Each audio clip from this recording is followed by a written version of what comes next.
Hi friends, welcome to சகா channel.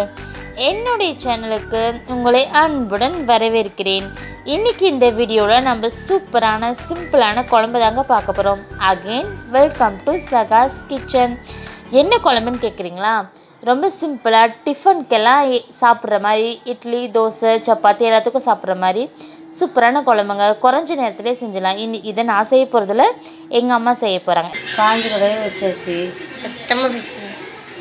எண்ணெய் ஊற்றிட்டேன்.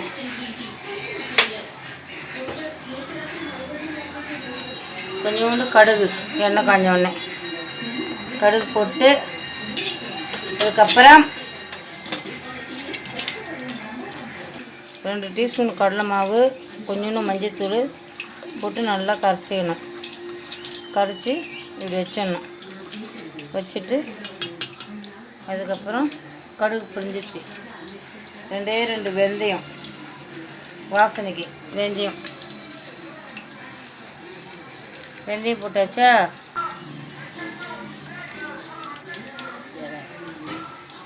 இலை ஒரே ஒரு இலை போட்டாச்சு. சோம்பு போட்டாச்சு. சோம்பு போட்டு நல்லா ஒரு இது வதக்கி அதுக்கப்புறம் ஜீரகம், கொஞ்சோண்டு ஜீரகம், ஒரு 5 மிளகு, 5 மிளகு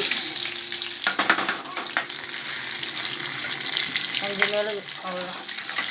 அது நல்லா பொரிஞ்சிட்டோடனே என்ன பண்ணோம், 3 பல்லு பூண்டு, ஒரே ஒரு வெங்காயம், 4 பச்சை மிளகாய் போட்டு நல்லா வதக்கணும். பெரிய வெங்காயம் ஒன்றே ஒன்று.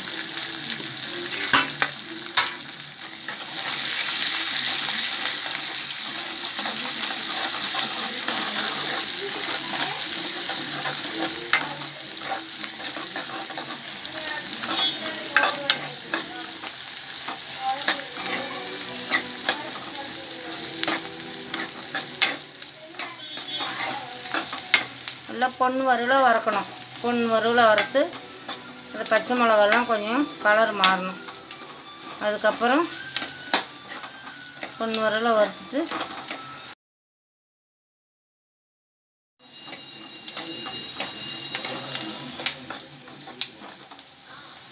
ரெண்டு காஞ்சி தக்காளி போட்டு கொஞ்சம் வதங்கினால உப்பு சேர்த்துக்கலாம். நான் இந்த கடலை மாவில் உப்பு போடல, ஆனால் தக்காளியில் தான் போடணும் உப்பு. நல்லா கொஞ்சம் வதங்கினதுனால உப்பு சேர்க்கணும். உப்பு சேர்த்துனா மஞ்சள் தூள் தான் சேர்த்துருக்கணும் கடலை மாவில்.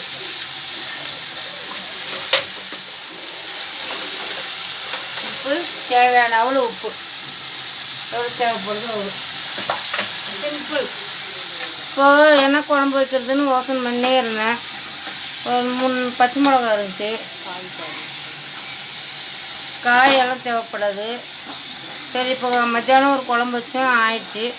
அதனால் இப்போ என்ன குழம்பு வைக்கிறது தோசைக்கு அப்படின்னு பார்த்தா, சரி 3 பச்சை மிளகா இருந்துச்சு, தக்காளி, வெங்காயம் 1, கொஞ்சோண்டு கடலை மாவு இருந்துச்சு. சரி, நைட்டுக்கு டிஃபனுக்கு இது பண்ணலாம். கடலை மாவு ஊற்றுறோம். ஊற்றிட்டு உடனே அது கொஞ்சம் கலராக தெரியும். அப்புறமா கொஞ்சம் தண்ணி யூஸ் பண்ணிக்கலாம். இவ்வளோ கட்டியாக இருக்கக்கூடாது.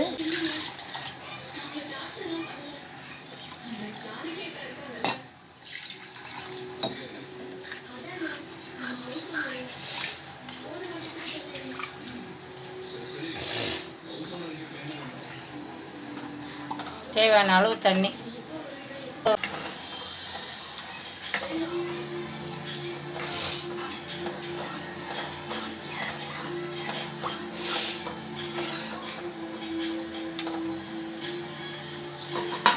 மூடி வைக்கலாம். ஆனால் உடனே எடுத்து கிளறணும், இல்லைன்னா அடியில் உட்காந்துடும்.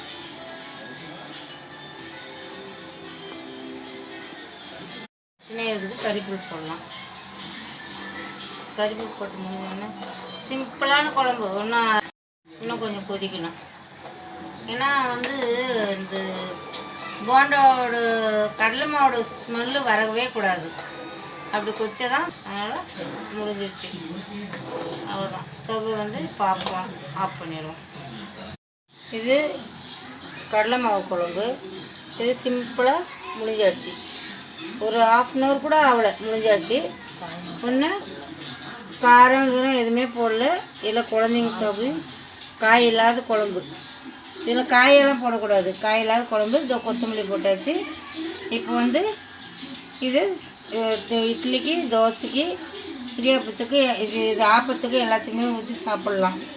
ஒரு 5 நிமிஷம் முடிஞ்சிருச்சு. இந்த சேனல் உங்களுக்கு பிடிச்சிருந்துச்சுன்னா என்னோட சேனலை சப்ஸ்கிரைப் பண்ணுங்கள், ஷேர் பண்ணுங்கள், லைக் பண்ணுங்கள்.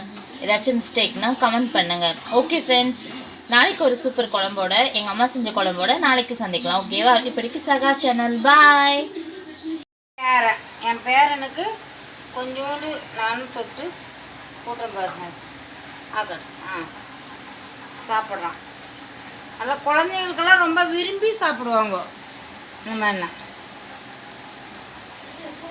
1.5 வயசு ஆகுது என் பேரனுக்கு. சந்துக்குட்டி உட்காரு. சாப்பிடும். இன்னும் கொஞ்சம் அப்படியே போட்டுப்பான். நல்லா இருக்கா? நல்லா இருக்காப்பா? நல்லா இருக்கா?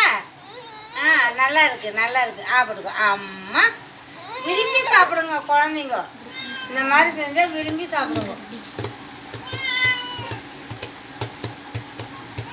தாளம் போட்டு சாப்பிட்றான் என் பேரன். அவ்வளோ நல்லா இருக்கான் குழம்பு.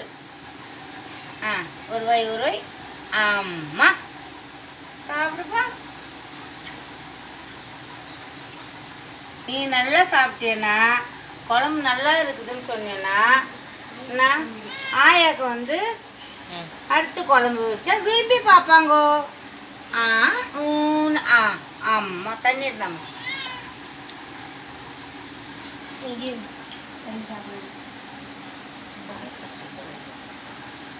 சந்தோஷ் பாய் சொல்லு. பாய் சொல்லு. பாய். பாய். சகா சேனலுக்கு அம்மா பாய் சொல்லு. பாய்மா. ஜியா குச்சு.